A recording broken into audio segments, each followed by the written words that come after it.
In the case of the murder of the Pole in Stockholm, the facts are as follows. He was shot dead on Wednesday. No one has been arrested yet. There is no official information about the perpetrators, who they are, what nationality they have. The police searched the Polish man's home.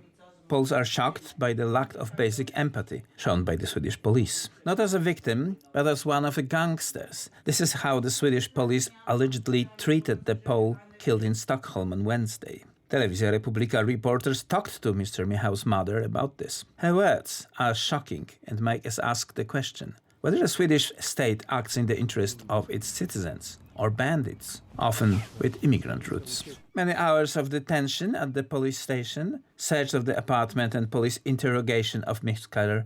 Michał's 12-year-old son. This is how, according to the mother of a Pole killed in Stockholm, the behavior of the police looked like. Like criminals. This is how they interrogated us. I say, stop asking me. Tell me what's going on with my son. In the meantime, of course, they turned my whole house upside down when we were at the police station. I had all the drawers open, rummaged through everything. Mrs. Barbara, with whom Telewizja Republika's Witold Newelic spoke, does not want to show her face for safety reasons. The Swedish police also treated Mr. Michał's 12-year-old son like a criminal. The boy who witnessed the murder of his father spent his first hours at the police station. They kept us at the police station for 5 or 6 hours. He's just a boy. I already saw what condition he was in, and I wasn't in the best condition either. But he started falling out of the chair. They brought him a Coca-Cola and said, "If you want, you can lie down on this floor." The police did not answer questions or try to help in any way. The family of the murdered Pole has no official information about the progress of the investigation. I was given a phone number by the police that I can call and they will give me information. So we called the next day. They didn't know anything. The neighbors agree. They emphasize that the case is very inconvenient for the authorities because it concerns immigrants, which is a taboo topic in Sweden. Violent crime has been a common occurrence in Sweden for the last couple of years. A lot of migrant-related crime. Sweden is one of the worst countries in Europe right now when it comes to violent crime, and criminal warfare has become a common occurrence in all of Sweden. Of course, all of Sweden is shocked about the brutality of this murder, where a 39-year-old father was murdered in front of a 12-year-old child by a youth gang, as the report says. So the media is in shock, and the reactions has been very strong from the Swedish society about this horrible case. Mm-hmm. If you can break down the elements, why the Swedish society is shocked, if, as you said before, such crimes are common occurrence. It's the brutality in this crime that ordinary citizen, a 39-year-old man, is murdered in cold blood in front of his son. His 12-year-old son had to call the police himself while his father was shot by this gang of thugs. We have had a lot of where criminal gangs are shooting each other. We have had enormous problems with bombings in Sweden where innocent people have gotten hurt in that process. But this type of ruthlessness, it doesn't happen that quite often. A couple of years ago, a young girl was shot to death, and she was also of Polish heritage. And that was also quite a big shock. But people are getting annoyed now that politicians say, oh, never again, this will never again happen. Then nothing happens. The European Parliament elections are just around the corner. And when it comes to the real problem of illegal immigrants, Donald Tusk, the Prime Minister of Poland, assures us that he will not allow the so-called voluntary solidarity mechanism, in essence, the take-it-or-leave-it blackmail, to be applied to Poland. Tusk knows what the polls show, and he knows that even the inhabitants of Jagodno district in Wrocław do not want migrant camps in their country. The question is, who will believe what he says? For whom else can Tusk be credible on any issue? Kamil Trzaska looked for the answer. Lampedusa, one of several Italian islands closest to the African coast, European Union's territory.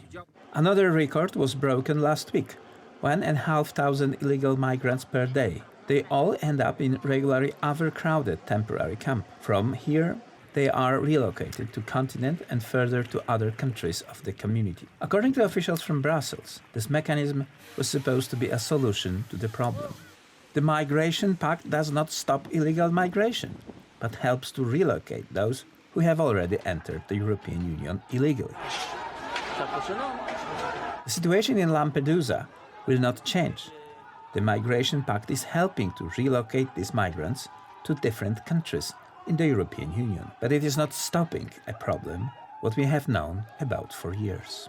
People smugglers who earn several $100s per passenger are using EU regulation to attract new potential customers. Those who come to Lampedusa and other Mediterranean islands stay in Europe, often despite orders to leave. Illegal migration is followed by growing chaos on the streets of European cities, illegal camps, rising crime, or, as in Sweden, immigrant gangs and no-go zones in neighborhoods outside the state's control. The EU has not yet found a mechanism to control this. On the contrary, it wants to achieve relocation, and we all know that once they are in the EU country, no one can check where they are. This makes the public mood across Europe on migration policy, diplomatically speaking, aggravated. The polls, in turn, mean that politicians who until recently were pushing the open door policy are starting to change the narrative. The head of the European Council, Charles Michel, admitted in an interview with Polsat News that Donald Tusk and Viktor Orban are absolutely right about migrants, referring to criticism of the Migration Pact. We are working very hard to engage with non-EU countries, countries of origin, transit countries, so that we can engage with them more broadly, including in the area of migration. This is interesting because until recently, Viktor Orban and then Prime Minister Mateusz Morawiecki were under fire from both Brussels and Donald Tusk for opposing the EU's migration policy, pointing to the need for cooperation with countries outside the bloc. When Poland refused to take part in the relocation mechanism, Warsaw was even threatened. This will inevitably have certain consequences. Such are the rules in Europe.